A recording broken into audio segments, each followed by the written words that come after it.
سورة نوح مكية. بسم الله الرحمن الرحيم. إنا أرسلنا نوحا إلى قومه أن أنذر قومك من قبل أن يأتيهم عذاب أليم. قال يا قوم إني لكم نذير مبين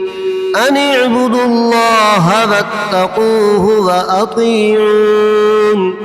يغفر لكم من ذنوبكم ويؤخركم إلى أجل مسمى إن أجل الله إذا جاء لا يؤخر لو كنتم تعلمون. قال رب إني دعوت قومي ليلا ونهارا فلم يزدهم دعائي إلا فرارا وإني كلما دعوتهم لتغفر لهم جعلوا أصابعهم في آذانهم واستغشوا ثيابهم وأصروا واستكبروا استكبارا ثم إني دعوتهم جهارا ثم إني أعلنت لهم وأسررت لهم إسرارا فقلت استغفروا ربكم إنه كان غفارا يرسل السماء عليكم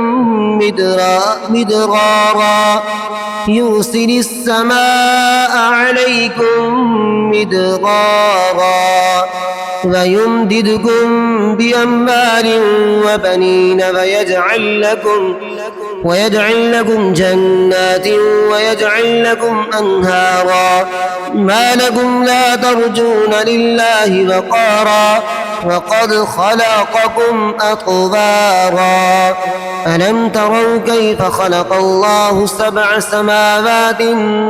طباقا وجعل القمر فيهن نورا وجعل الشمس سراجا والله أنبتكم من الأرض نباتا ثم يعيدكم فيها ويخرجكم إخراجا والله جعل لكم الأرض بساطا لتسلكوا منها سبلا فجاجا قال نوح رب إنهم عصوني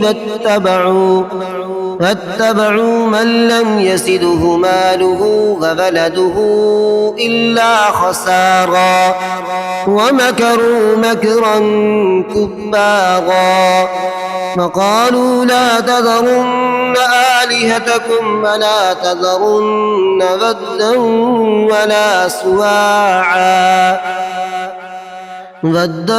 ولا سواعا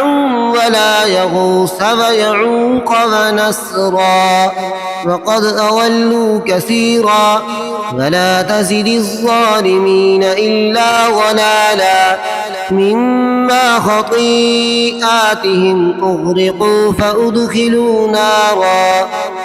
فأدخلوا نارا فلم يجدوا لهم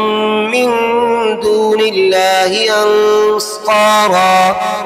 فقال نوح رب لا تذر على الأرض من الكافرين ديارا إنك إن تذرهم يضلوا عبادك ولا يلدوا إلا فاجرا كفارا رب اغفر لي ولوالدي ولمن